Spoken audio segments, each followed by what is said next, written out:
Welcome back to the Barrel Talk Podcast. This is episode 145. Joined with Nick Gwynn, Will Snowball on the call. How we doing? Chilling, bro. Chilling. We're here. I mean, another interesting week in the books. I feel like every single week is very interesting. A lot of different storylines coming out of each week. Some more injuries to talk about this week as well. But like we always get into, we got to start out with Thursday night. Cowboys, Giants. Micah Parsons gets hurt. That's going to be traveling into next week against y'all two teams that are playing in the Steelers and the Cowboys. But we can kind of start out with that Thursday night game. Talk about that. Yeah, I mean, kind of underwhelming win. After, we're losing DeMarcus Lawrence for a good amount of time, I've heard. Micah Parsons has like a high ankle sprain, so he'll probably only be out a few weeks, but he's definitely going to miss his first game of his career this week. And offense just looked bleh, like always. Like we get to the 40-yard line and then drive stall out, or we get a penalty. I don't know. We targeted CD heavy in the first half and it really worked, and then we completely went away from him in the second half. He only had like 15 yards.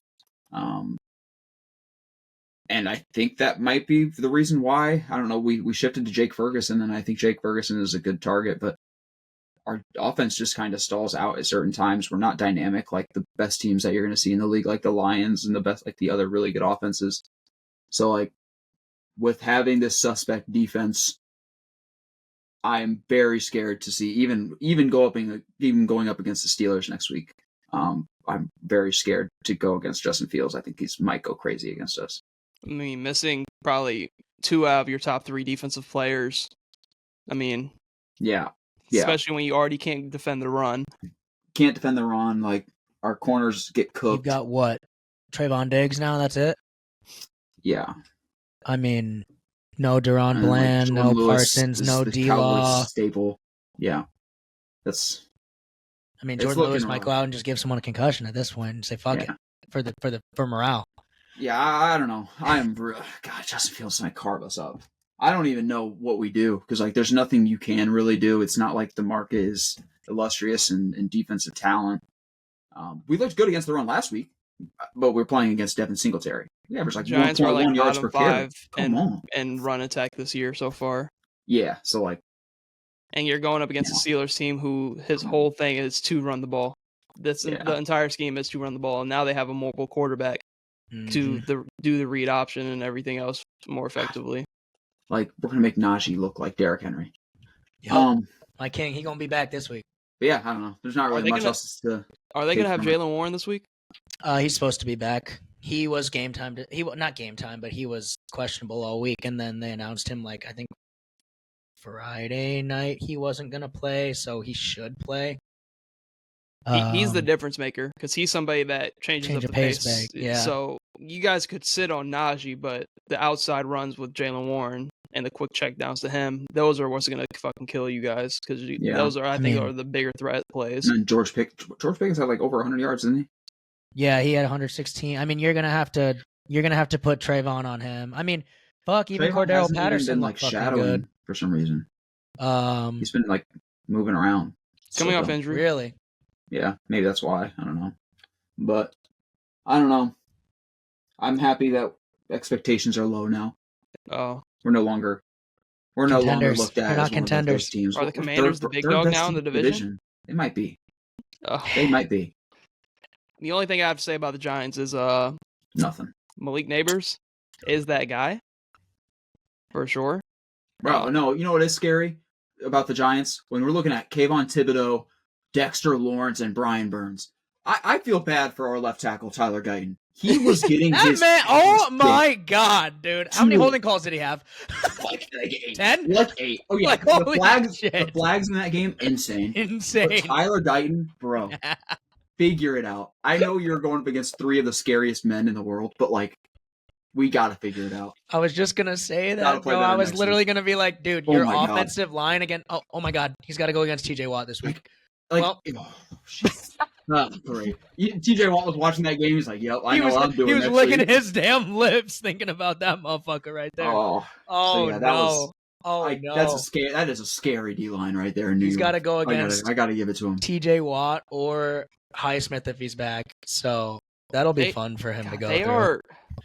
They got a hit with the QB in this next year's draft. Steelers? The Giants? No, the Giants. How long? Yeah. Daniel Jones got what? 2 more? They paid $35 million for him, though. I mean, like 2 or 3 more. Like Nebers is making it seem like they might re-up with Daniel Jones after these 2 years. Is so good, bro. Wandale Robinson had 12 receptions. Like, come on. They got that 1 and 2. He was having the best worst game I've ever seen somebody have. He would like get the ball, turn the wrong way, not get the first down, not run forward, slip. Like I'm like, he hooping, but he's not at the same time. But he's not. He's so inefficient. I'm like, damn. But like, you got Nebers, Rondell. Like, we was talking shit about Singletary this morning in the chat. Like, no, look, they need to go get a running back. Oh, for sure. Because at this point, you know, like maybe someone named like Saquon Barkley would be good on this team. Tight. You know, what did they trade? What's going on? Saquon? Nothing. He left in free agency. Oh my God! Yeah, you're right. They didn't even sign him back. I just forgot. I forgot they just didn't sign him. And then he went and signed for only $8 million. Like when it's gonna be, God, Shadur. Oh, God, not Shadur. Him and Nebers? I don't know. Okay. I do not think Daniel Jones is their future, but when you paid him that much money and then he goes out and he didn't throw what did he throw? Did he throw 1 touchdown pass? Like he didn't play bad. He didn't play bad, and you paid so much money for him. And at this point, if you're gonna sell and you can get a generational back, I think they're gonna go get a generational. You know, you have your front 7. You have you have one of the best defensive lines in the entire league. Young defensive lines in the entire, in my opinion. I mean, if you look at the talent across those 3, Nick, you just named them.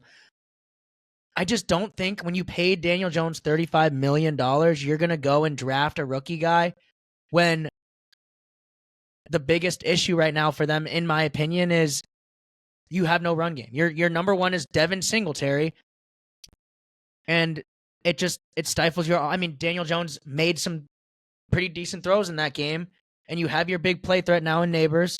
You have your slot man in Wandale.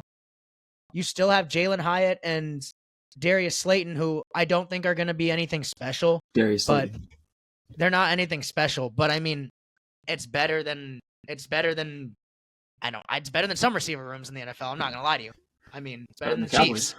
It's better than the Chiefs, in my opinion.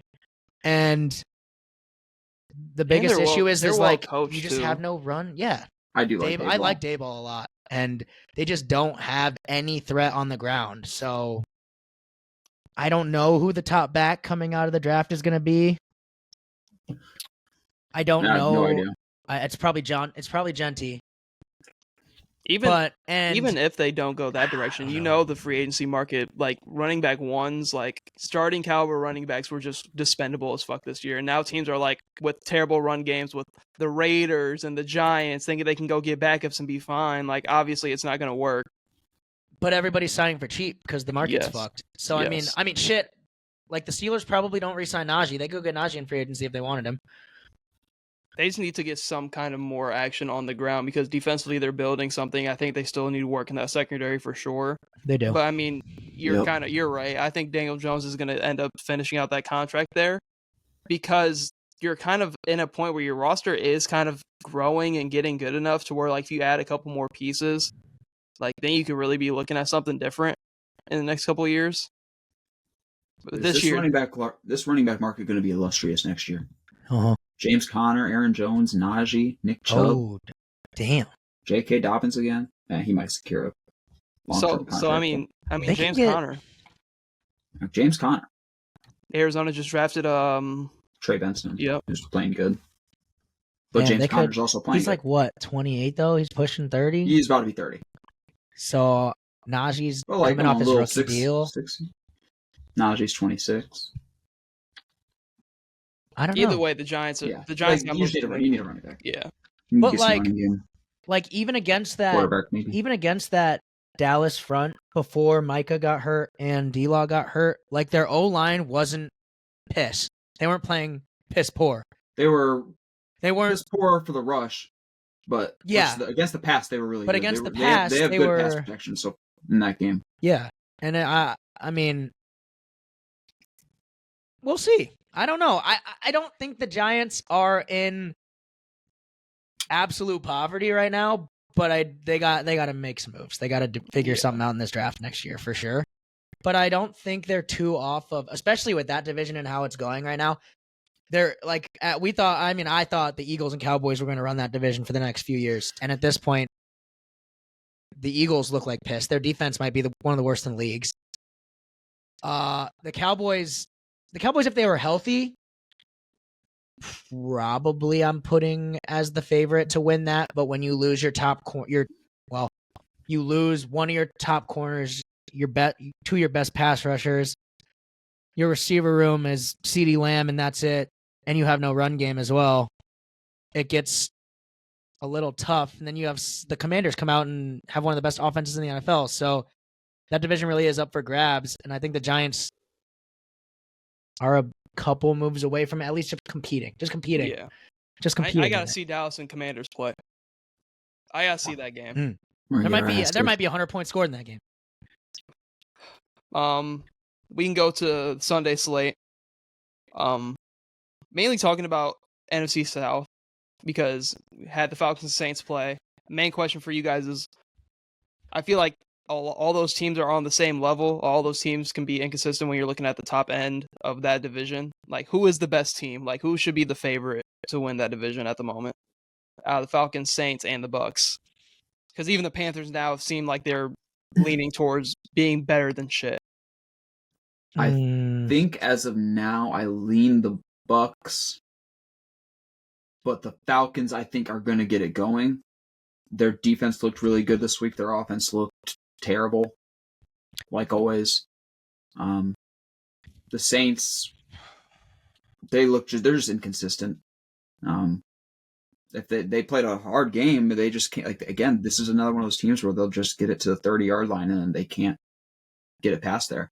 I feel like the Saints are dependent on big plays. Well, they were eating when Taysom Hill in the first half. He had 2 touchdowns in the first half, and as soon as he got hurt, that kind of killed their like special weapon option, and especially in the red zone. Which is weird because then they tried it later without him. They were trying like with their quarterback, Derek Carr. Oh my gosh, they were trying to just quarterback sneak for some reason, doing the Taysom Hill stuff, and then on 4th down they give it to Alvin Kamara, and he just takes them like 9 yards to get a touchdown. And I was like, well, why are we not running Kamara like this? So their offense is just obviously it's really good, and I do like the big play potential, and I think they're going to be good throughout the year. But like it's just like questionable shit like that. Like they don't think Kamara can do it in the red zone or it's something. Weird. I think don't they still have Jamal Williams? Yeah, that motherfucker. He's so old. He ain't got no juice left. Yeah. I'm committed to this division sending too, though. I don't know. Like the Saints are just so. They could fall off at any point, and I wouldn't be surprised. They're just I don't know. Their offense was so explosive to start the year, but I think it's because don't they have a new OC this year? Mm-hmm. Clint Kubiak. Okay, I mean, and it might just be like teams didn't know what to expect. Yeah, I mean, Olave looks really good. Yeah. And Rashid Shaheed looks good. Rashid looks good. That defense but he's also one of those guys that makes just stupid mistakes. Yeah. I don't know. He muffed a punt. Yeah. For a touch to give them a touchdown. Yeah. And like that's why like the Falcons, I don't even know. You win this game, but like your defense had a touchdown, your punt had a touchdown. You didn't really do shit. I think that Kirk is really struggling to find how to figure out how to run that offense. I think that they're trying to just watching him the last few weeks because he's been on primetime and stuff. He looks confused because their best, the way they've been moving the ball, the best has been when they're in 2-minute drills, and walking down the field, and it's simple stuff you're just going through. But I mean, even against the Steelers, I mean that fucking I don't even remember like a butt fumble happened because he motioned a guy and then needed him to stay because the play clock was running down. Like there's just too much complicated shit going on. Mm-hmm. And it's still the start of the year. So, I mean, I can't hate on it. They're 2-2. I mean, they're competing for that division. But I think that it's just weird. It scares me because if he can't figure that out in a couple weeks, they're really going to be in some trouble because that Bucks offense, now they had that one stinker week, but that Bucks offense looks to be getting going. They have a good room with Bucky Irving and Rashad White, in my opinion. Fucking Evans and Godwin are hooping. Baker looks good. Their defense is sketchy. They just have injuries throughout that secondary, really. Yeah, and I mean, you lost Carlton Davis, and I mean, I think the Falcons, if Kirk can get it down, is my favorite to win that division. I think so too. If they figure it out, that would be my favorite. But as of now, with how everything's looking, I'm going to go with the Bucs. Yeah, just off recency bias, it'd be the Bucs. They can't get Pitts involved. No, Bijan for some he looks great when they pass him the ball. For some reason, he's only averaging 3 yards a carry. Even Tyler Algier, when I see him, he plays good. So I don't understand how this offense is not scoring more. Go ahead. I legit think it's a Lions situation with that backfield. Gibbs, like Bijan, is the better back and is the future back. But as of this current time, Algier should be getting a split workload. And because he's playing good. He had 1,000 yards. 10 yards of carry. Not actually, but it feels like it to me when I'm watching him. They're one of those teams that, because they don't really have that big target down the field, and especially it really could be Pitts, but it seems like he's in the offense one game and then out of it the next game. I just don't get why they don't use him. He's 6'6" and runs a 4.5. Fucking use your big target, man. Throw him the ball in the red zone. Throw it up. Just throw it up and let him go get it. 3 targets, 0 catches last week. And then Raheem Morris saying that because there was a quote about his stats and everything else, it kind of resulted to fantasy as well. He's like, stats are for losers and everything else like that. But I'm like, he can legit help you. He can legit be your best weapon on offense. You have Drake London, who's 6'4", 6'3". He's a big receiver too. I'm watching Drake London make really good catches. Yeah, make some Drake London plays. Drake London is coming out. Win the game. He is making some plays, but they don't use. I don't know why they don't utilize Pitts. And Darnell Mooney is also making some plays. So I don't understand how things aren't adding up. I almost feel like that Falcons team, with all the specialty weapons they have, I think their OC is trying to do too much. I think he's trying to make it too specialized because you have a lot of explosive pieces in that offense, and it's making Kirk's job too hard. And it's just not coming together for him. Because, in my opinion, with how damn good Bijan is at not just running the ball, but, at this point, he could be the number 2 receiver on that team if he really wanted to. And you have someone like Tyler Algier in that backfield. At this point, I'd almost fucking line up Bijan outside more than I'd put him in the backfield. He looks better catching the ball than he does running it. And you've got a workload back in Algier that you can use. And you're not using Pitts. So fuck it. Have Bijan run. Fuck it. Have Bijan run routes. Throw him a quick out. Get 5 yards. Get Kirk in a rhythm. You're other than that, you have Darnell Mooney and Ray McLeod. Don't get me wrong. They're playing Mooney's well, been but playing really, really well. Darnell Mooney's been hooping, but I think they're just a next year team. Probably. I think they're a next year team. I think they need to go into the offseason and address some things that they really, really need. I still think they can add a piece or two to that defense, but offensively, it seems like they have everything they need. But I just think it's the continuity aspect of them having Kirk Cousins, who came from a system in Minnesota, which we've seen KOC can run that with any single quarterback.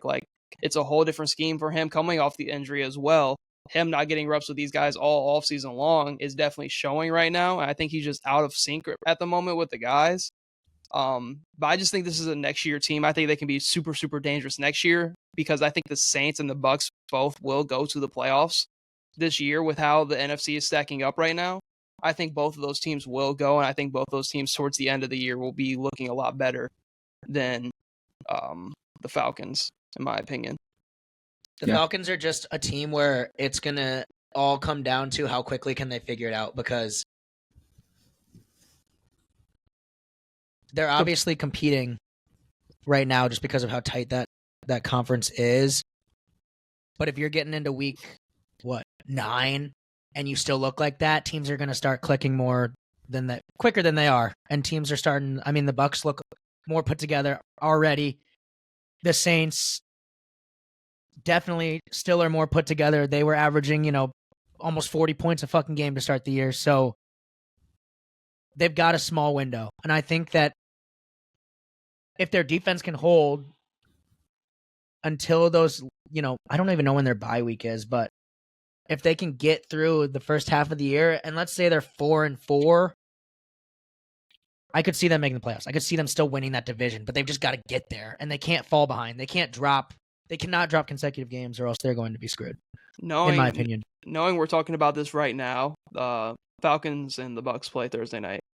So we'll see another divisional game like we just saw this past week. And so they're going from the Saints on the road to the Bucs. I don't know where that game's at, but knowing how that division and how crazy it is, the Bucs are going to get wiped by the Falcons, and then I'm going to be thinking completely different about the whole situation.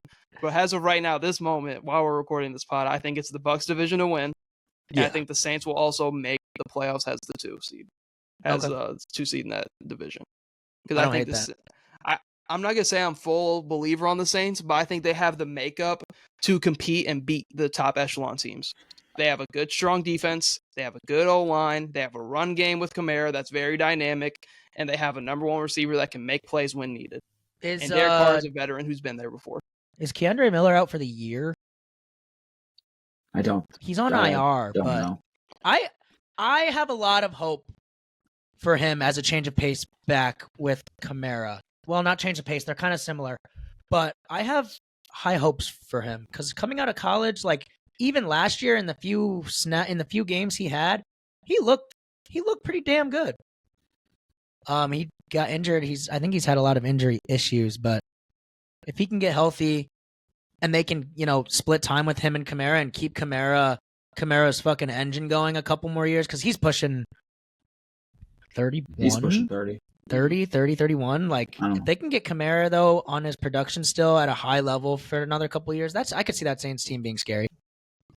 Kind of going into a specific game, talking about the Steelers and Colts, main question I have for this one is not really about the Steelers, but more so about the Colts. I think it is time to worry about Anthony Richardson, because if he plays that game throughout, I think the Steelers easily win that game. Because Flacco decision-making was 3 times the level of Anthony Richardson's down the stretch of that game when it came to winning time. And then the plays that you go out there and you bring Anthony Richardson back in and you have him run a read option and it takes him out for the rest of the game. What is that play call? That was crazy. And Anthony Richardson has not been able to really live up to the hype that was the start of last year, early on this year. So he's still very young and still super raw, but there's times where I'm just like, if he's out for an extended period of time, I wouldn't be surprised if the Colts all of a sudden win 3 out of 4 because Flacco's over here making good decisions with the ball. I'm not gonna question his status as like a starting quarterback. I don't think the Colts are in a position to demand that out of him, honestly. The roster's not good enough, and the AFC is too good. I don't think they're in a spot where they have to win. This is still Anthony Richardson's first set of games and first year of games. He was obviously a rookie last year, but didn't play much. So I'm not worried. Obviously, he has a lot. I'm more so, I worded that wrong. Worried about more so the injuries rather than the play. Yeah, and that too. Like, hey buddy, go look at some Tua tape. You want this to happen to you? Then learn how to be smarter, because these quarterbacks are just stupid. Oh, dude! You see this happening to one of your guys, like one of you in Tua, and you just like still be negligent and don't learn how to slide and are just dumb. Like, I was so surprised when I watched him come back in the game and then the next play, like, run the read option. I thought that was insane. You're in the red zone and you have Jonathan Taylor. He's like what? He's top 3 back. He is a top 3 back right now. JT's hooping this year. Comparing this to like how Anthony Richardson should play, like, I feel like Jalen Hurts has perfectly adapted that style of play to where, like, I rarely ever see Jalen Hurts take a hit that he shouldn't have to. Yes, Jalen Hurts is getting out of bounds. He's sliding. He's not taking unnecessary hits. And there's times where I'm like, Anthony Richardson, why didn't you just slide? Yeah, like, why didn't you just not take that hit for no reason? Like Tua, it's crazy because Tua's it's in the heat of, like, it was like the fourth. It was like, no, it wasn't the fourth quarter, but like he's down like late 2 touchdowns. Like, it was a big game, and he needed that. Anthony Richardson, it was like the third drive of the game. You're up 2 touchdowns. like homie, we don't need this. So like, and that hit was a much harder hit than like Tua's taking. But Anthony Richardson's body is obviously just more equipped to take those hits. Like, it doesn't matter though. He tried to slide too. I don't know. Like, I think you're right. Late. Over time, but I also think this guy is so talented. I know the decision making is also stupid. Like some of the throws he makes, but like I think he is like destined to be like franchise-ish quarterback for them eventually. But he just needs to talk to like Jalen Hurts and Tua, like talk to some guys and learn how to not do this shit because you're just gonna get yourself hurt, man. Right. That's kind of my take on it. Like, no question, I think he's the future, but it's hurting his development because he can't stay on the field. Yeah. Yeah, if you get a whole nother year taken away, and like now it's been 2 years, and you've played 6 games, like, brother. Okay, now luckily, next year's your last chance. Like, luckily it was the hip. It was like a hip contusion. Right. It's the same injury Amon-Ra was dealing with, except it didn't fully separate off of his fucking bone. So it's an oblique strain. Out for maybe a week, 2. I think he'll end up being back. I don't know. He might play through it.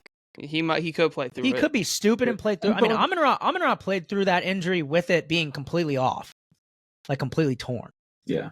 So if Anthony Richardson really wants to, he can play through it. Before this game, Anthony Richardson wasn't even running like that this year. Like he really wasn't running that much. No. So it's like, and when those games were happening, we're questioning his decision making about when he's throwing the ball. So like, I don't know if this dude just needs some time. Well, I don't get it either, though, because he was dotting us up to start that. I know.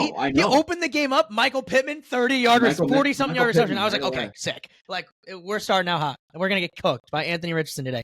I don't know. And then he started pulling the ball and doing read options, and I was like, what the fuck is he doing? He'll get it. It makes me think he has to do. It makes me think he thinks he has to do it all. When he doesn't. He definitely doesn't. He definitely doesn't. You have a really good skill room there in Indy. You have Jonathan Taylor, you have Michael Pittman, you have I mean, Josh Downs looked good that game. Alec Pierce hooped like the first 2 games of the season. I'm saying, like,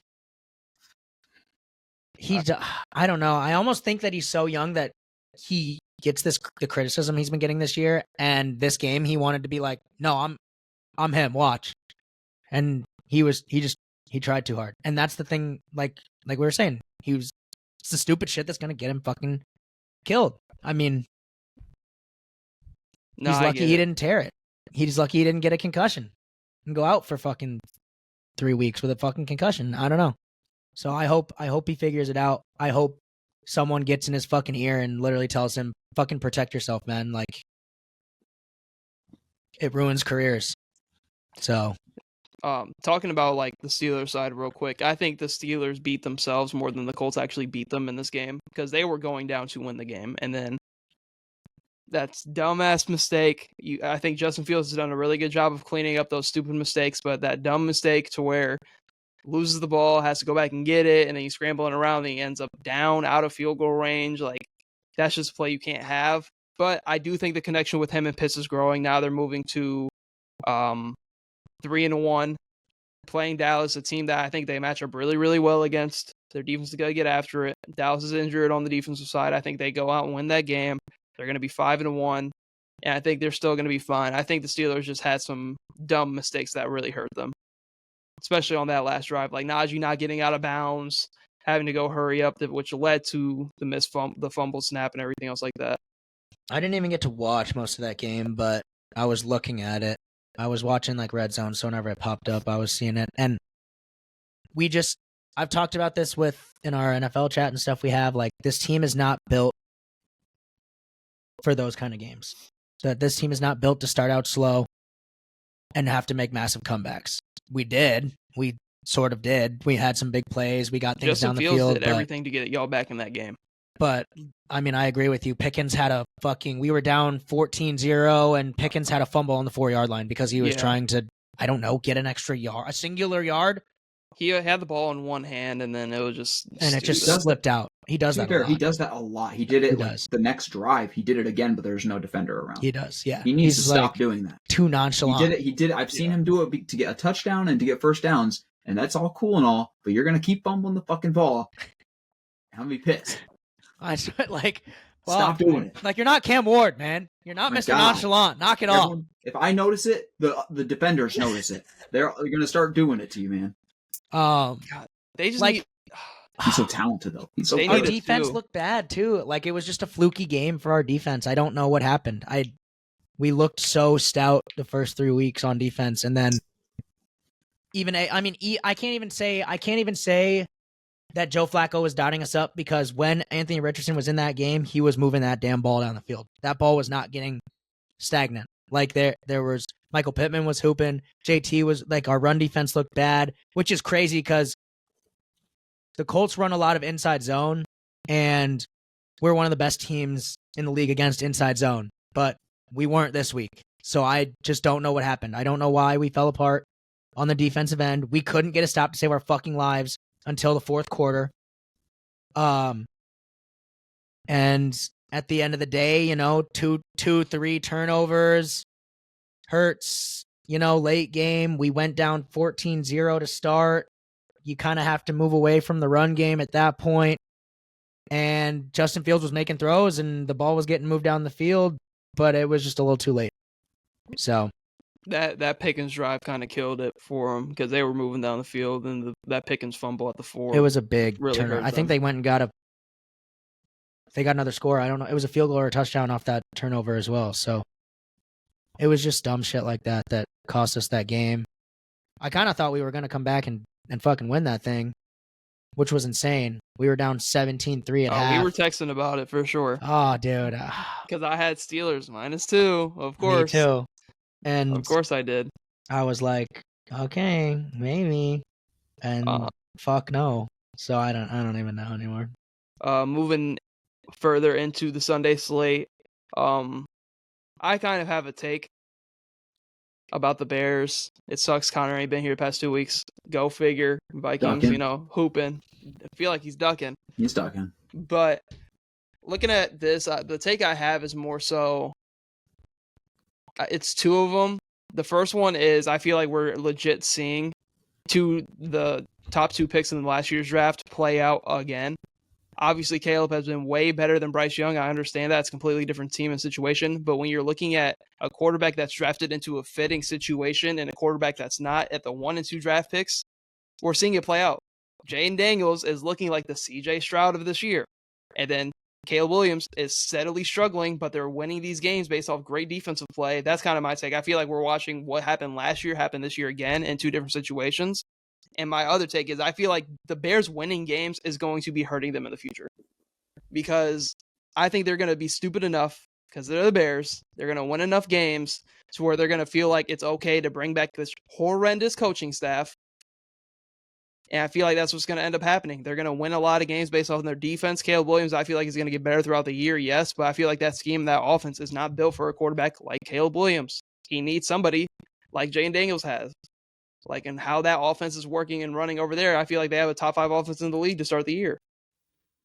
Yeah, it's kind of what happened last year. Yeah, just talking about this year, I watched a video or heard something. It was talking about Cliff Kingsbury and how the Bears made it very clear that they weren't going to go after Jaden Daniels, which is completely fair. I'm not coming on here to say I hate the pick, but once the Commanders knew they were getting Jaden Daniels, and they hired Cliff Kingsbury, Kingsbury went to Jaden Daniels and said he was going to create an offense for him around Jaden Daniels. He wasn't going to make him come into an offense and try to fit it into what Cliff Kingsbury was doing. He was going to go there and build what Jaden Daniels did in LSU and build off of it and add to it. And I think that is exactly what they did. And I think that's why we're seeing Jaden Daniels have one of the best rookie years we've ever seen. And I think that's what, like you said, the Bears did wrong. I think they're trying to fit them into a scheme that they already had planned for him. They didn't look to what he did at USC and try to build off of it. And I think we've already talked about this numerous times, but everybody just built up expectations too high. Mm-hmm. And we just expected him to come in and be this great quarterback right off the bat and have all the pieces and O-line be great. And that's just not the case, sadly. I always thought that, because they went out and got the talent to help him, but I don't think people understand how important scheme and coaching actually is. This is a perfect example of how important it is in the NFL. Looking at somebody like KOC, who you saw last year go from quarterback to quarterback to quarterback to quarterback, offense rarely ever wavered throughout that time. Obviously, when we had Kirk, the offense was at a high clip. Right. Then he goes to Mullins, it's still working fine. He goes to Dobbs, he figures out a way to work with Dobbs. He has Darnold this year, had him for a whole offseason. Now you see we're one of the best offenses in the league. Then I'm looking at the Bears, who have the talent.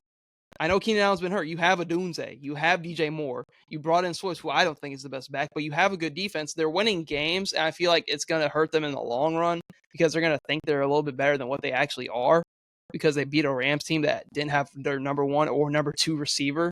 Right. And they won because Matthew Stafford just made some stupid plays. So I just think it's interesting because I think their whole scheme needs to change if they want to get what they're desiring out of Caleb Williams for the future. Yeah. I mean, at this point, I think it's too late. I mean, obviously, you don't want to switch up the entire offense now, but after the season. Yeah. But I don't know, man. I think he's good. He's obviously good enough to figure it out. And I think once the O-line gets better, and we're seeing a little bit better plays out of Swift, I think that it's going to get better. Mm-hmm. And I don't think anybody, again, we should try not to have our expectations too high because we're seeing these Jaden Daniels and these CJ Stroud rookie years. So don't think that you're going to see Caleb Williams playing like a top 5 quarterback by the end of the year. I still don't expect that. He'll still probably be a bottom 10 quarterback at the end of the year. But like, this guy's uber talented. This is not a Bryce Young situation. He's going to be all right eventually. And cleaning up that take, I do think when I made that take about the Bryce Young comparison, I'm talking strictly based on the scheme. Yeah, right. I wasn't saying you were calling him bad like that, but strictly based 100%. On the scheme that they were brought into, because now he has another head coach in Carolina, and we've seen how that situation has played out. Yeah. But that was kind of all I had to say about the Bears, because I just feel like the Bears always kind of gets moved to the second TV at some point because they're in our division and everything else like that. And I do want to talk shit when I can. But I just think the scheme isn't helping him at all. And I think that's why the offense is looking so atrocious. I agree. That motherfucker running for his life, man. Yeah, and that O-line is just help him. Not doing anything. That man might have like a second in the pocket to look for his receivers. It's bad. And I mean, Jaden Daniels, I'm not going to say Jaden Daniels is not uber talented and that Jaden Daniels, I like him. I like him a lot. I think he's working well with the Commanders. But like you guys were saying, I mean, Cliff Kingsbury literally has done this before. He did it with Kyler. He runs a college. I mean, I'm going to use the term college offense because it's what Cliff Kingsbury likes to run. It's, you know, I don't know. I don't see why there's a negative connotation behind it's not. That. No. I'm not saying it's a bad thing. I mean, it worked in Arizona with Kyler. College offense. Whatever. It's just what is schemed. It's what his scheme is. I mean, it's a lot of motion, a lot of running with the quarterback, a lot of getting out of the pocket, a lot of check down. People call Jaden Daniels a check down merchant. I don't think that's true. I was kind of watching some of his film and stuff, looking at it, and it's like, no, he's making a good read. Like, he's letting his guy. It's kind of like when people used to call Tom Brady a check down merchant, and it's like, no, it's just the guy that's open, and his guy happens to go get an extra 5 yards to get the first down. How's that his fault? How is that Jaden Daniels' fault? Where else do you want him to go? You want him to go into double coverage and throw a pick? Like, he's not being stupid. It's working out. And, you know, Brian Robinson Jr. is hooping. And that's helping them a lot too. And Eckler's somehow that O-line is fucking. I know he didn't play last week, but Eckler has been a lot better to start the year than I thought. This dude Jeremy McNichols, and he got 2 touchdowns. Yeah, he did. And then fucking and somehow their O-line is playing well. I just don't know how that O-line is playing well. It's just better than we expected. It's playing well, and then they don't have to have a defense because they're putting up 40 points a fucking game. So, I mean, their defense isn't good. I'm not going to go out and say their defense is good, but their defense is playing well enough. They got some pressure this week, and actually, they're playing Cardinals well enough. Supposed to be an explosive offense, and they held them to like 20 points or something like that. Yeah, so they're in a perfect situation. Talking about the Commanders in that division, where the top two teams are lackluster defensively. Yeah. So those, and the whole term check down merchant does not make sense because like you said, Will, maybe Jalen Hurts should check down a little fucking more instead of throwing the ball into double coverage every single time that he has to make a big play. But looking at it from that offense, like quick hits, they're getting down the field, they're moving the ball. Those quick hitters add up to make that 3rd and 1 a lot easier. And then we just give it to Brian Robinson Jr. up the middle, get a first down. And then Jane Daniels scrambles for 15. And then all of a sudden they're in the red zone. And I just think they're in the perfect position because that division's top talent, apparently in the Eagles and Cowboys, isn't looking the strongest, to where like I do think they can compete if they get this offense can keep rolling. Yeah. And they're making that offense work with the number 2 being Olamide Zaccheaus. So I applaud Cliff Kingsbury, and I'm not going to sit here and act like Caleb is a bum. I'm not going to do that. No. I think you guys are completely right with the scheme. It's not how Caleb should be used. And my biggest thing really is for him is you get him a little bit of time. I mean, don't get me wrong. He's an athletic guy. You can use him, get him out of the pocket. But I don't think that's just not also the Bears. That's not their OC's scheme. It's not a guy who runs a lot of motion. It's not a guy who tries to move Caleb Williams out of the pocket. He's in the spread a lot. And I think with this bad O-line, I think they should look to try and move him out of the pocket more. They've got to try and get him on the run more because we've seen him make those throws. We've seen him do that. He did it in the preseason. He did it all of college. And he's got the athleticism to get out of the pocket. And I think that they need to, you can't do it now. I mean, you can't change an offense mid-season, but. Right. I'm more saying this for the future. Yeah, I think, no, I get that. And they just got to, the Bears got it. I don't know who's drafting these O-linemen, man. I mean, that man needs to be fired. Ryan Poles. God damn. Like. No, I can't. Fuck. I'm not going to go out here and say anything bad because he's made all the right moves for the most part. You went out, you get Caleb, you fleeced the Panthers, you've made great the Panthers moves. franchise. Yeah, you've made great moves. He ain't making the right moves with the Steelers, but that's all right. I'll take it. I'll take it. He can have Chase Claypool. He can have him. Yeah, that was a crazy trade. We'll take Justin Fields for free. We'll take it. I'm cool. That was just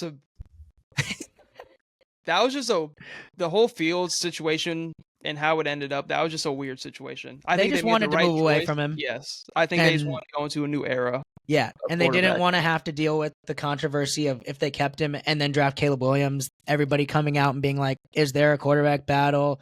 Oh, get rid of Fields. They dodged, in my opinion, them moving on from Fields dodged a lot of drama that they didn't need to deal with. And it lets them go and, you have your quarterback for the future. And it lets them, they have a lot of weapons, and it lets them realize, like, okay, really, we got to focus O-line. So this year, I mean, they're going to they have to draft O-line first round. They have to go and try and sign someone. I don't know what the O-line market's going to be like coming up, but I think that is their biggest flaw. I don't think DeAndre Swift is a bum. I don't think that he's an issue. I mean, he was in Detroit, and he was doing... He was not even in Detroit. He was on the Eagles, and he was doing well. I think DeAndre Swift can be that back for them that they need. They have a defense. They just have to go and get protection O-line, and a run game with the O-line. They got to build it out. So I think that the Bears are not completely... They're not the worst team in the NFL for once. We'll go with that. Okay. I'll go with that.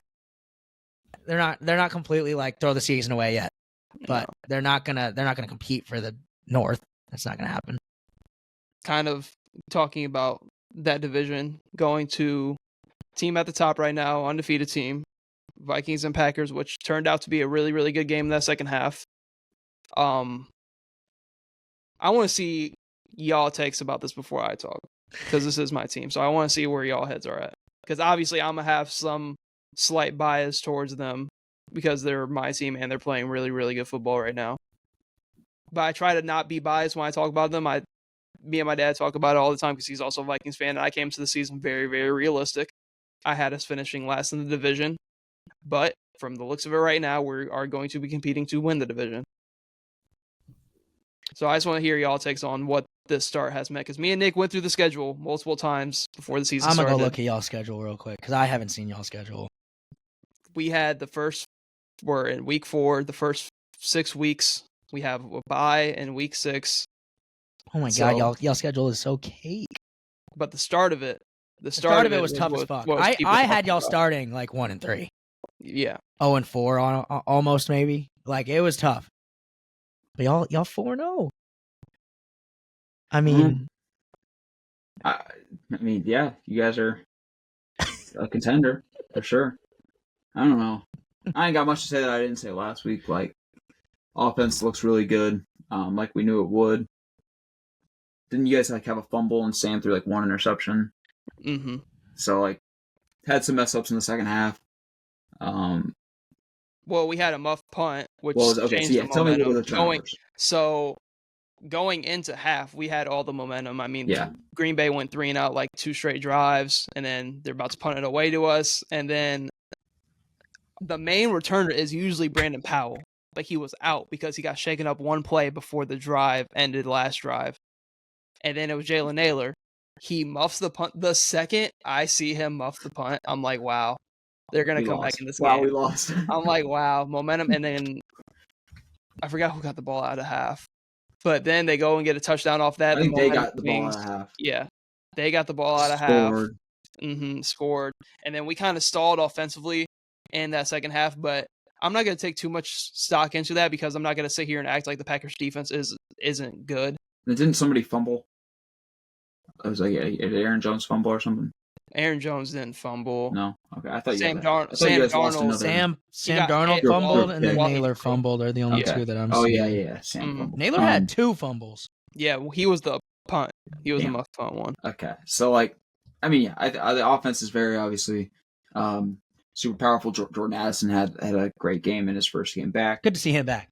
And they still have Hawkinson to come back. So, oh my God, I forgot. So the offense is going to be amazing. And defense is really holding up. If you guys can just stay healthy on the defensive side, it's just going to come down to those big games and come down to playoffs. I don't think there's going to be much for us to say later on because they do have a very easy schedule. I think they're going to cruise throughout much of it the rest of the way, and they'll be a playoff team. The only L's I see on here are in division L's. We got the Lions right after the bye. Yeah. So the Jets will just be tough just because it's that defense, but I don't think you struggle with them. I think it's just going to be a tough game because you're in London too, but I also think I don't know, you might start slow. That's it. I think we handle the Jets if it's anywhere in Minnesota or at MetLife. But since it's in London, I do think that game's closer than probably what it should be. And then the Lions will be tough. The Rams aren't even going to be healthy yet, so the Rams should be a win. Colts, Jags, Titans, Bears, wins. Cardinals, nah. High-scoring game. Falcons, maybe. Bears, win. Seahawks. I mean, there's just not a lot of comp here. And I go to the Lions schedule and they were good last year, so it's got to be tough. It's crazy. They do. It feels like they play a good team every week. The Lions go to the Cowboys, Vikings, Titans, Packers, Texans, Jags, Colts, Bears, Bills, 49. Their back 4 is tough as shit with the Packers, Bills, and Niners in there. They play the Bears in there, but that's okay. The Vikings are supposed to be better. The Vikings might win the division if they can keep this up. Yes, that's my whole thing. Is like I said, I try to maintain and be really realistic, but when we've had the wins that we've had and the way we've won these games without our offense being fully healthy and our defense hasn't been fully healthy as well. Ivan Pace has not been playing the past 3 games. And he's a key part to what we do defensively. So looking at that, I just think we're in a perfect position to where we're going to have some dumb losses in there for sure, like every team does. But we should be able to still maintain a hold on the division to where the last couple of weeks we could be looking in a really good situation with how the Lions schedule stacks up and The Packers, we beat them. I don't know how they're going to continue to look with Love because he still definitely looks to be injured and just playing through it. So it's going to be interesting to see. But in my opinion, we'll talk more. I'll just say what I have to when we go over the last power rankings for this upcoming week. But we can get right into kind of the Sunday night slate because the afternoon slate was kind of whatever for the most part. Or then we can talk about the Chiefs now with the Rashee Rice injury and that whole debacle and how that happened in one play to the pick to the injury. Insane, but I think they have to make a move if they want to go 3-peat. There's no shot this current roster gets out of the AFC. I mean, you can say that, but I just that statement right there, they have no chance of getting out of there with the AFC is just, I think, wrong. With this current roster as it is? I think it's wrong. So without no Pacheco, no Hollywood Brown, no Rashee Rice, they still Pacheco get out? will be back before any playoff implications. And yet, with Pacheco, yes, I think that's completely wrong. I think you could take Worthy out of this, and they'd still have a chance to make the Super Bowl. It's the Chiefs, man. They just win. It's exactly. It's win. I don't get it, but they just win. Until they show me that they can't do it, I'm gonna believe that they can do it. They just win. Yes, this Rashee injury sucks, but and I also agree that they should go grab somebody, but there's no evidence to show me that they won't still be really good. I get what you're saying. I'm more so on the point to where I guess I worded that wrong again. Like, I think they're kind of desperately needing to go make a move because, like, I don't think they need to make a move more than the Ravens need to make a move for another piece. I think it would definitely help either side. I think either side's kind of in the same position right now, to where like they're lacking that receiver threat still. Mm-hmm. Like to where if one team goes and makes them, because I think they're the two top dogs in the AFC other than the Bills. So I think if one team goes out and make that move, the other team's kind of going to be a step behind a little bit.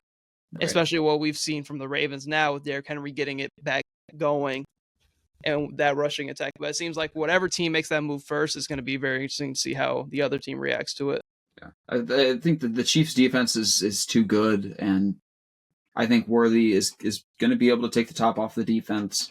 I think they're going to have an issue finding the guy that is consistent, but and I'm not a fan of these guys, but I think Juju, Noah Gray, Justin Watson, these guys are going to step up, and they're going to be able to create an okay we offense. can't act like, okay, I know he's looked bad, but we can't act like Travis Kelce ain't there. I mean, he's not 100% there, but he's there. Like, we can't act like 50% of Travis Kelce is still a top 10 tight end. We're getting about 50% Travis Kelce, and that's better than Mark Andrews. I mean, you get 0% of him. Exactly. Literally zero. He didn't get a target. Better than getting out of most of these tight ends. He started out slow, but I'm not going to put any stock into that because he had a good game, coming off of a good game. But, like, when you watch those first couple games, it's not like they weren't involving him in the offense. It was like, look at what Rashee Rice is doing every time he catches the ball. Yeah, he was still running a good number of routes. He can still, like, it's not like much changed where he still can get in and find a soft spot of the defense in those zone defenses that everybody decides to run against the Chiefs. Because now you can't run man because you're running Xavier Worthy. But so I think he's going to be fine. It's just he's not going to be able to have those like 3 touchdown games. I don't think he's going to be. I don't think now that Rashee's out, he's going to be able to come in and be that number one receiver that we've seen him be in years past. I think he'll still be like a 2-3, and I think we'll see everybody else step in, or they're going to go get somebody else like Amari Cooper. I don't even know, another one of these receivers on a bad team, Christian Kirk, something. It could be interesting to see how everything. If they do, hey, that'd be sick. I would love to see them go get somebody else, but I don't think they need to necessarily. Pacheco it would help. It would help. Is it a necessity? No.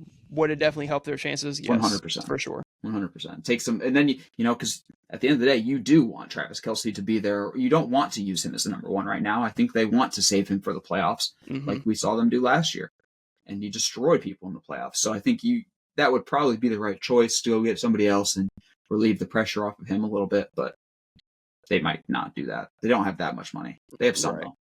I think the only one that, looking at numbers-wise and looking at stuff on Twitter and everything else, the only one that makes sense right away is Amari Cooper. They have the money to go get him the cap hit wouldn't Expiring be crazy for the contract. Browns. Yeah, expiring. So like he's the one that makes the most sense. They were talking about some names like DeAndre Hopkins. He doesn't want to be there anyway. Yeah. I've seen stuff, man.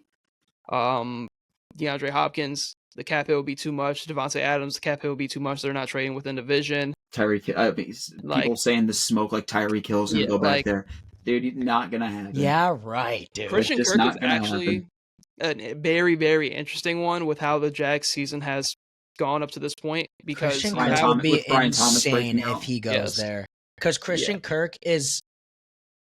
He's what they need. He's not as agile, but he's a Rashee Rice-like type of receiver where you put him in the slot and you run him on those 5-yard outs and the fucking RPOs, and he's gonna go get his yak, and he's good for 10 catches a game for 84 yards and a touchdown. Yep. I think it's going to be tough to replicate that production that Rashee Rice was giving you. Oh, 100%. He was turning into like an elite. Oh, he looked so scary before he fucking his knee blew out. But he was looking amazing. I don't know. I just saw a fucking take on TikTok today, and it was like, if the Chiefs, if they don't go and make a move, and they go in three-peat with the receiver room that they have, and a running back that nobody wanted in Kareem Hunt, like Mahomes is going to Samaje Perine and Carson Steele be the fastest track to go ever in conversation, and in my opinion. Like, he's already in talks for the GOAT already, and everybody says it's too early. But if he goes in three-peats with this team that he has, like, I don't know how you can, other than fucking rings, you can say he's not. Like, his number one is Xavier Worthy, and he's a rookie. His number two is 34-year-old Travis Kelce, who looks aging. Yeah, old. And old and slow. His two running backs are literally Kareem Hunt, who got cut, Samaje Perine, who got cut. Hey, let's keep this in perspective. Travis Kelce is the same age as Rob Gronkowski, who's going on like the 5th year of his second retirement. That's insane. Because everybody always says that, but their injury histories are way different. Oh, for sure. But like they played the same amount of yes, injuries the same, but he's played way more snaps and he's played so much more time. Like, of course he's old and slow. He's played so much fucking football. But like, other than stats and rings, with this team healthy, he was designed to be the 4. Oh yeah, he wasn't supposed to get all of this. I think they were supposed to have Hollywood Brown and Rashee Rice. Yes. And Worthy. And Worthy. So he was the 4 behind Pacheco too. So I got to be fair to this boy Cam Taylor-Britt, because I know he's getting cooked recently, but he was right about Xavier Worthy. He can only run straight. Like, it's gonna be tough for him to be the number 1, because this motherfucker cannot route run for shit. So again, I don't see him being like this guy who's gonna catch 9 passes a game. Like, he's gonna have that game where he has 160 yards on 4 catches. He's legit. They're JMO. Yeah. With how the Lions use JMO. 100%. But like, that's kind of my take on. I think they definitely need to go get somebody that can be a route runner for them, that can go 1-on-1 and beat just in the intermediate, because it's obviously Travis Kelce's very hit or miss at this point. But they need to go get somebody more reliable. So they're gonna go sign Michael Thomas. Like, no, fuck. But like, no, but like, like when we see them sign Michael Thomas, what are we gonna say? I'm not going to say anything. Does that move the needle, though? Like, does it move the needle? No, it doesn't move the needle. Like, it would be a Saints fan looking at it. Michael Thomas just, like, absolutely carving it up. They're going to bring back that after being here for years. Who was the guy that they had last year? Kadarius Toney? Yes, him. No, please. No, offense. No, why not?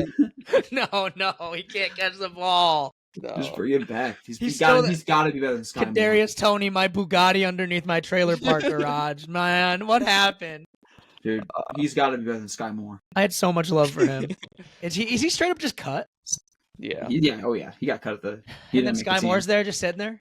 Fuck, Sky Moore, really I watched Sky Moore completely drop a wide open pass. We're really, come on. We're really gonna watch Sky Moore return. Fuck. Sky Moore wrote. Fuck. You're overhyped ass. What are God you doing? damn it! I remember when he was getting drafted in the fucking 3rd round of fantasy drafts 2 years ago, man. Insane. God. And then he turned into be shit. He is shit. Fuck, we can man. hop right into the Sunday night slate. Derrick Henry looks back to form. Bills take their first loss of the year. Not going to take crazy stock into it. Played the Ravens on the road.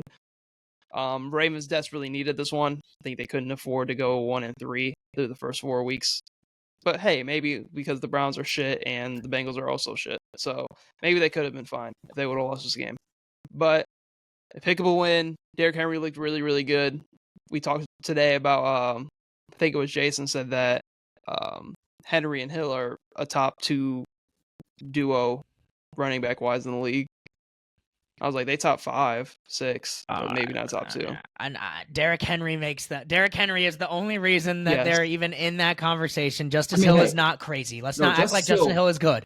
But he's out of the backfield on passing plays. Let's not act like Justin Hill. I don't want it to. Trust me. I'm putting money. Stop. I'm putting money on Zay Flowers and Mark Andrews, and I'm just seeing Justice Hill out of the backfield, fucking 10-yard pass. Receiver 1, Justice Hill, dude. Fuck, man. He turns it into 36 yards. I just don't understand. 6 receptions for 70 yards in the first half, or something stupid like that. Or he's a beast. Like what the fuck was I watching like during that game? I mean, I can't sit here and be like Justice Hill's good. I can't do that. I can't do that. Like they had. I think their running back room was better with Dobbins and Gus Edwards than it was with fucking as a tandem. Than Henry. He's fucking James White. He's James White. You're right. The Patriots. Damn it. You're right. Damn it. He's literally James White, who was the number 2 back for the Patriots, but was a fantasy god the whole year because he's catching 6 passes out of the backfield from Tom Brady. Fuck, you're right. God damn it. Justice Hill. He's James White. No. Oh. No, the Ravens, man, they look good. I also can't judge the Bills on this because I go and look at that roster and that defense is in shambles in injuries. They're missing Matt Milano, both their safeties, a starting corner. I'm like, how, like, the fact that they were undefeated is, like, the fact that they were playing as well as they were is almost impressive. Well, that offense was absolutely rolling. Yeah, that offense was rolling too. But I mean, like, it's not like their defense was. It's not like the games were their defense wasn't giving up like 30 points a game with all those injuries. I mean, they beat the Cardinals. Maybe they did. 30 to the Cardinals. They did give up a lot of points to the Cardinals. That is true. They beat the shit out of the Jags, but everyone's beating the shit out of Jags. They beat the Dolphins. They beat the Dolphins, but Tua wasn't there. Well, they were killing. Okay, so they were killing them before that, though. Yes. So and they came back week 1 against. I love the Bills. Yeah. They're one of my favorite teams. Khalil Shakir, no, wide receiver 1, baby. Keon Coleman looked good too, though. Like I agree, Shakir is the one right now, but Keon Coleman has looked pretty damn good. Finally was starting to get some throws to him. I was waiting for that. Like they're going to force the ball to Kincaid. Yeah. Oh yeah. If they have to do tight end screens, they will. Dawson Knox really just there. He's in purgatory. Josh Allen is just elevating the talent around him right now on this team offensively. And he's not making mistakes. O-line was the problem in this game. I mean, which the Ravens are just getting to him, which there is fair. There was multiple times where like Hamilton came unblocked off the side. Yeah, so they need to figure something out. But you're also playing the Ravens. They're going to be fine. Yeah. Like they couldn't get a run game going because you're behind, and I think they'll be fine. Yeah, they'll be fine. Talking about Monday, nothing really happened in the Titans and Dolphins game, so we can hop right into Seahawks Lions, which was a really, really good game. Both defenses decided we're just not going to play today. Where do y'all want to start? Because I know Nick doesn't believe in the Seahawks.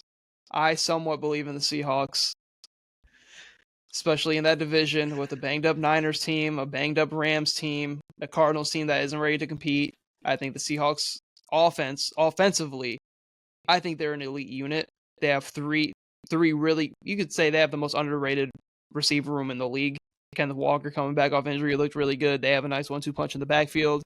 Geno looks really, really sharp. I mean, the only reason they lost that game is defensively because they just couldn't stop the Lions at all. I mean, Jared Goff threw a perfect game. That's how bad the defense was last night. A perfect game in football, man. Down. Yeah, they're 18 for 18. He didn't even get the game ball. Crazy. Fucked up. I don't even know where to start. I don't know what to say because my biggest takeaway is I think Seattle can compete in their division their defense looked like shit. That's like all I have to say to them. Like if they got some stops, if they got maybe 2 stops that entire game. Like in the first half, the Lions' first 4 drives were a punt and 3 touchdowns after that. And but they got the stop when needed. Yeah, and but then, how is that not a PI for DK in the end zone? Those refs sucked. Those refs were terrible. Refs was right there. How is that not a PI? Those refs were terrible in that game. The second one where it was like an underthrow into a PI, but the one on the sideline where for one he got the touchdown. He scored on that one touchdown on the pylon. They didn't give it to him, and they didn't review it at all, which I thought was crazy. And then at the end of the game, the PI that didn't get called whatsoever, that would have put them at the Seahawks at the 1. Like those 2 plays changed the entire outcome of the game because those would have easily been a touchdown.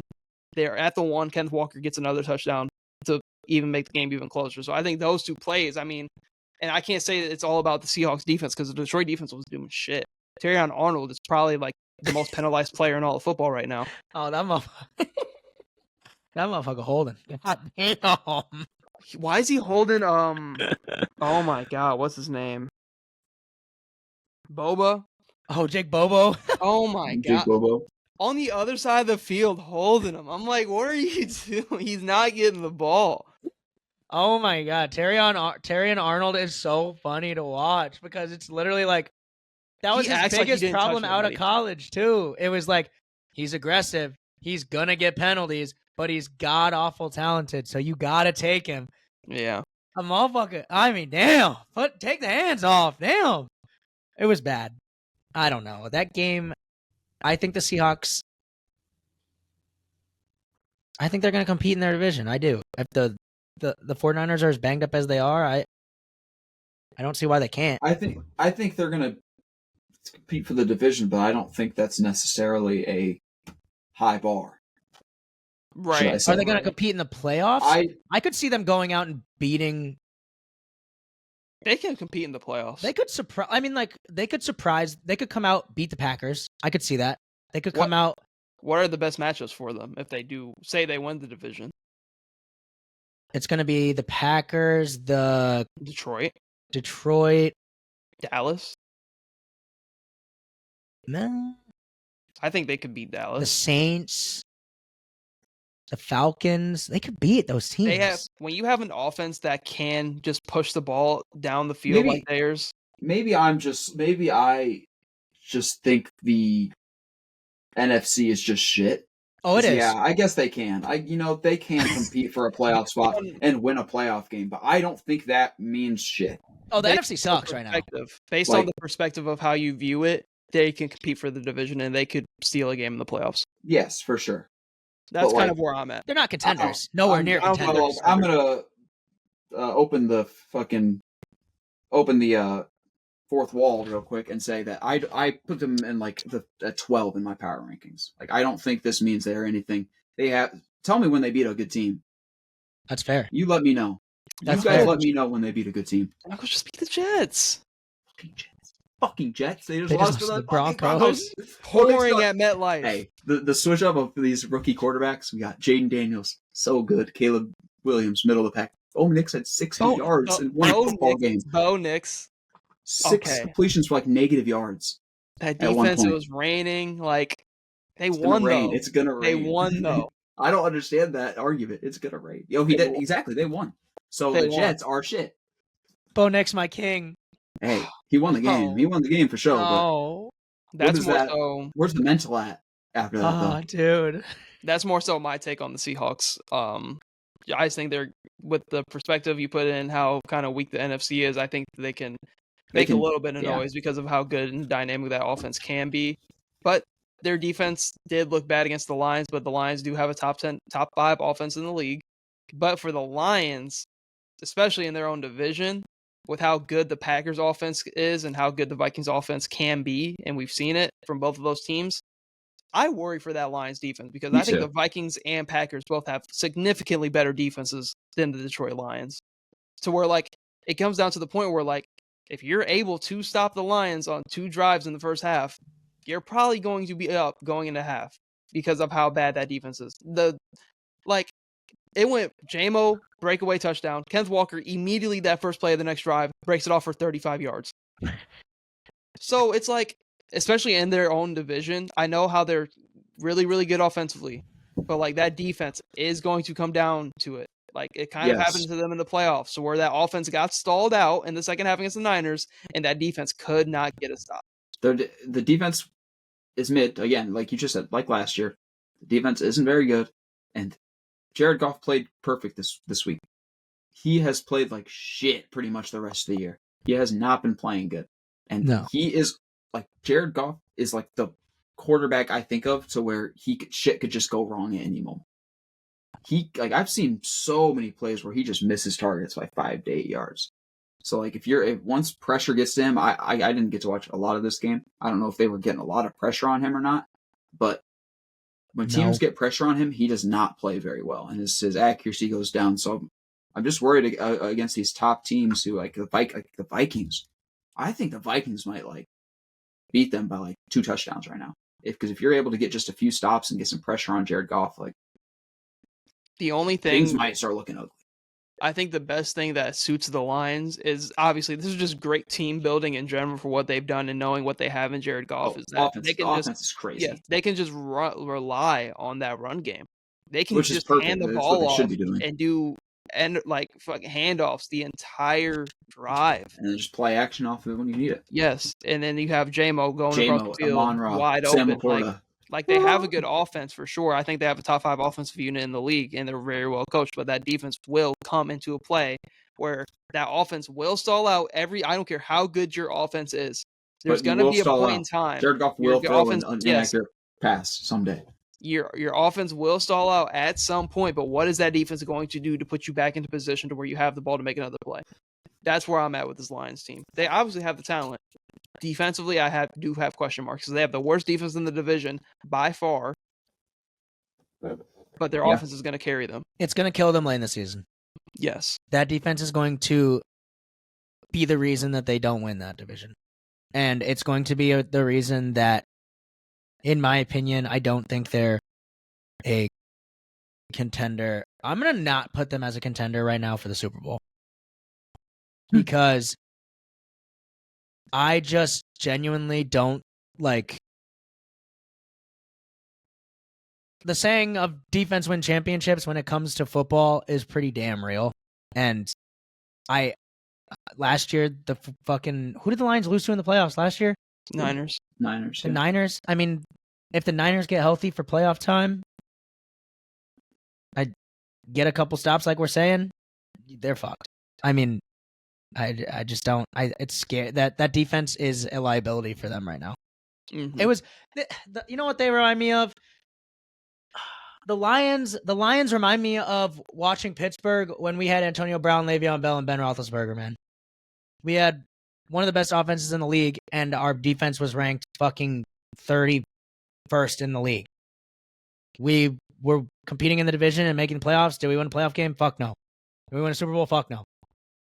It just came down to the end of the season. Like we weren't competing with these teams like the Ravens, who had a top 5 defense in the league, and then you're going up against someone like fucking Joe Flacco, who can get it done when it matters, and you're fucked. So I just think that defense, unless they can clean shit up, is going to be a huge liability for them when it comes to compete. The Seahawks offense, I think, is very underrated. But like looking at some of the offenses they're going to have to play come playoff time, like Dallas can put points up. Like Dallas has a good offense, even though we give it a lot of shit. Dallas can put points on the board. Like looking at the Eagles, they have multiple weapons when healthy to put points on the board. Tampa's offense is really good. Like we saw how explosive the Saints are. Like the Vikings and the Packers, in their own division, high-powered offenses. So all these top teams in the NFC have high-powered offenses. But I can say that all those teams have a better defense than the Lions. The Lions have Aiden Hutchinson. That's it. Like, they got rid of a lot of their young cornerbacks and then drafted Terrion Arnold, who can't keep his hands off of a receiver. Brian Branch is hurt. DJ Reader. Yeah. They have Kirby Joseph, who just goes out and destroys people's knees. I mean, I don't know. They'll figure. I don't know. I think they'll be all right. I think they'll be fine. We'll But probably get proved wrong, and they'll full probably contender, who knows? hold a top tier offense to like 2 touchdowns scored in the entire game. So we'll see what happens. Yeah. But we can get into power rankings going into this next week. Ooh, power rankings. So last week's rankings, we had KC at 1, Bills at 2, Vikings at 3, Detroit at 4, Philly at 5, Steelers at 6, Baltimore at 7, Saints at 8, Seahawks at 9, Houston at 10. This updated rankings, we have 49ers back on the list at 10, the Packers at 9, the Bucks at 8, the Commanders at 7. Welcome to the list. Welcome to the list. Texans at 6, Bills at 5, Detroit at 4, Ravens at 3, Vikings at 2, KC at 1. And those are the power rankings. You know what? I'll talk my shit real quick before we wrap up, because I think we should be 1 based off the first 4 weeks of the season. I think we've just played better ball than KC on both sides. I think KC's won a lot of ugly ass games to where they're just lucky they have Patrick Mahomes at the end of the day. But He didn't play that good. he hasn't played that good. I think I can say that Sam Darnold, to start the year, has played better than Patrick Mahomes for the first 4 weeks. I think offensively we've been better, and I think on defense we've been better as well. We have the most interceptions. We're top 3 in sacks. Like, we've just been hot to start the year, and we played 3 Super Bowl contenders out of our first 4 weeks. And we played the Jets, who many people consider at the start of the year to be a fringe contender. After the bye, we play the Lions, who people think are a fringe contender. So, like, our schedule isn't just easy, like kind of the Seahawks argument. So we're just beating up on shit teams. We will do that towards the back half, but I feel like we've proven enough to be definitely where we are in 2 on our rankings. But I think we should be at 1. That's just me, though. You know how I be. Yeah, I mean, we talked about it off screen. But I get it. I just trust in Mahomes and Andy Reid, and that's what it came down to for me. And I think they will do something. And that defense is still crazy. God, I mean, I didn't even have one of these 2 teams. I had the Ravens. I don't even know. I texted Nick when we were killing the Packers. Yeah. I was like, we have Bills and a Chiefs loss away from the Vikings being number 1. And then the Bills lost. And then I'm seeing Bills lose. I'm sitting here watching the Chargers picked off. Our Chargers. Fumbled, recovered by the Chiefs meat. No. The script. They can't lose. They never lose. They Chargers just don't lose. The Chargers are in that game. They just don't lose. We gonna be week 4. Going into week 5, Vikings number 1 on the power rankings. I'm like, what a time. What a time. If they would have lost, man, they just don't lose. Who Chiefs got next week? Lose, bro. The No Chiefs idea. don't fucking lose. Man, fuck this. The Steelers should be 1. Justin Fields, Steelers my king. Won, though. Steelers would have won. They would have been top 5. Oh, Yeah. a sight to They see. would have been on the list. Who Chiefs got next? No idea. Saints. Hey, next Steelers But Cowboys we'll though. lose. Saints when on Monday Sunday night? night come around, fuck you, Oh, bro. we're so done. Saints on Monday night. I'm finna talk so much shit on Sunday. Justin Fields is going to do his shit, bro. Oh my god, I'm so excited. When y'all beat us 30-0, I'm finna be like, all right. But that's all we have for this episode. You guys will wrap it up there. Yeah. Yes, sir. Thank you guys for tuning into the Barrel Talk podcast. Hope you tune in to future episodes.